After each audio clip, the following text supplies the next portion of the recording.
4 years ago, I launched a campaign to help save my city. I live in Windsor, Ontario, Canada. Here in Windsor, we were hit hard after 9/11. Our economy collapsed, and since then, it has been in a constant recession.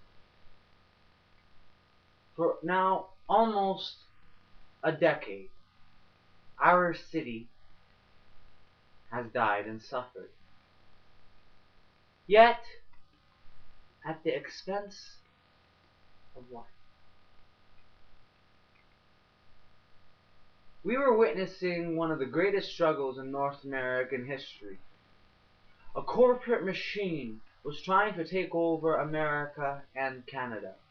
George Bush was elected President of America and allowed for oil and big business to not only rape and steal our resources, but also manipulate government and media for war.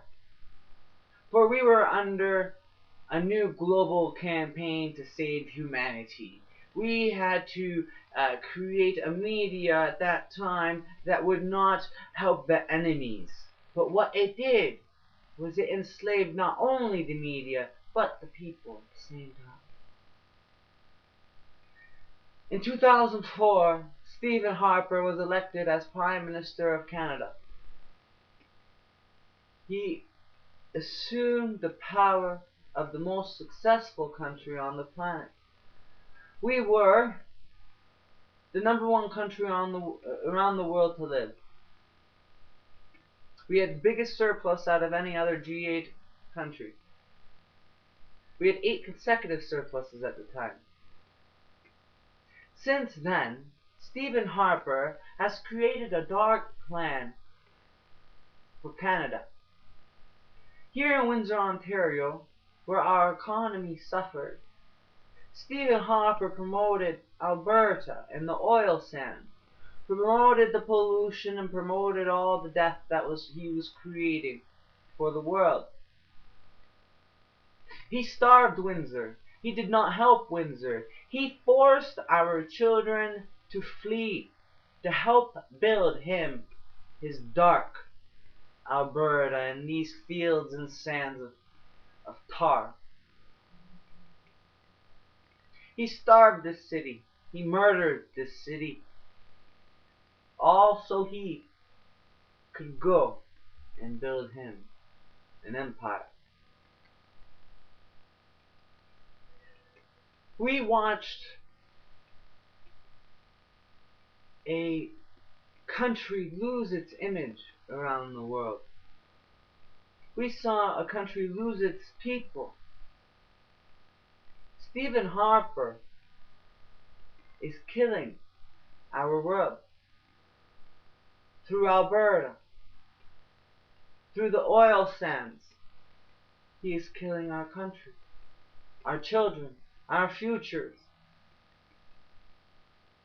When I launched this campaign, it was about hope and liberation. It was about dancing and freedom and creating a revolution for world peace. About love, the love revolution.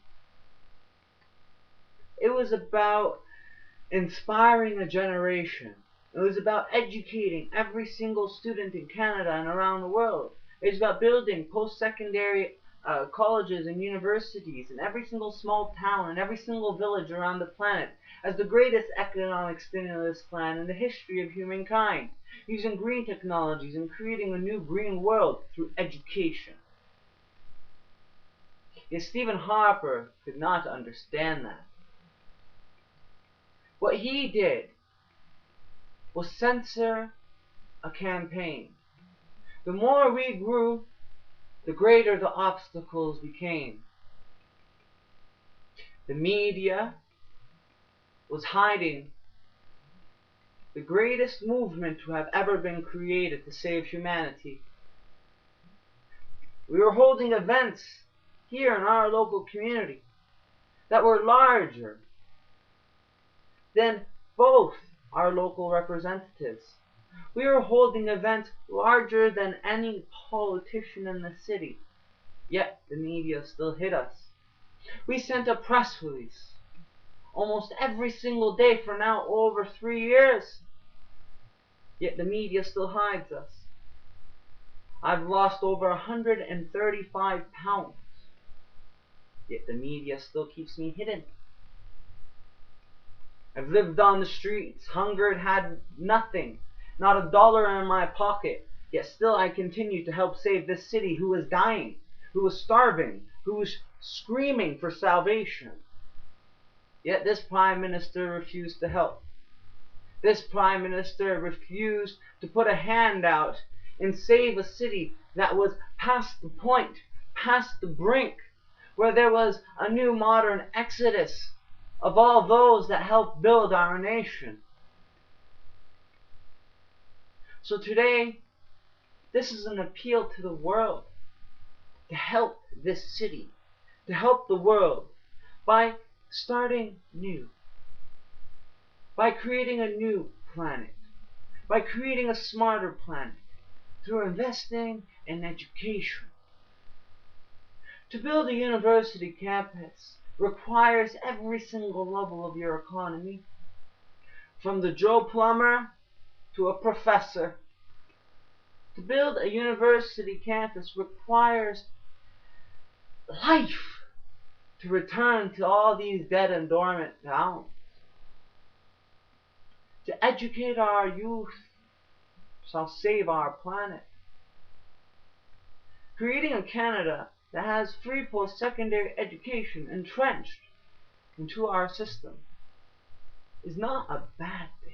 It's the greatest thing we could ever do for our country. Creating a Canada where our natural resources, like oil, are owned by the state, where we can clean up these tar pits and fix all that is harming our society. Because I do not trust these corporations to clean up their act.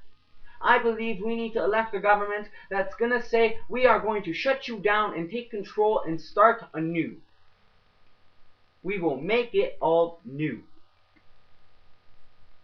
That's how you make a better planet. You have to start fresh. Every building must be made new. An old building must be torn down and a new building must be placed in its place.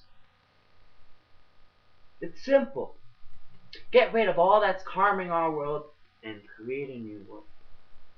Because we are past the brink. The world is dead. How many children have to die before we realize that the world has died?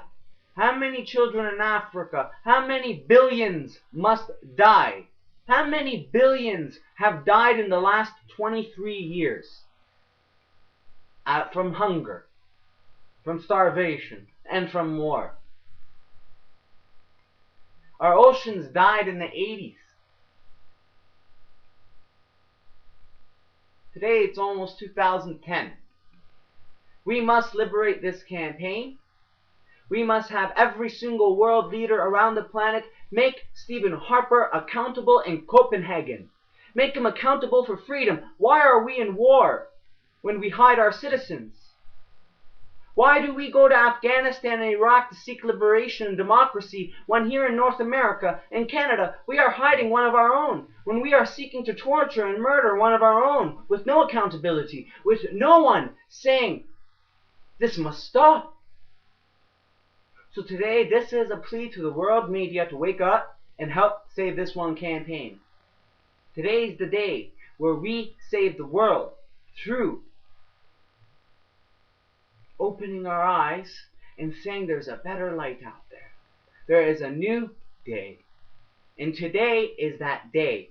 So let us start fresh. Let us start the love revolution from here through every single internet and a connection around the world, into every single home and into the air we breathe. Let us create a revolution so powerful that it inspires the entire world to move at the speed of light. Today is that day. Let it be our day.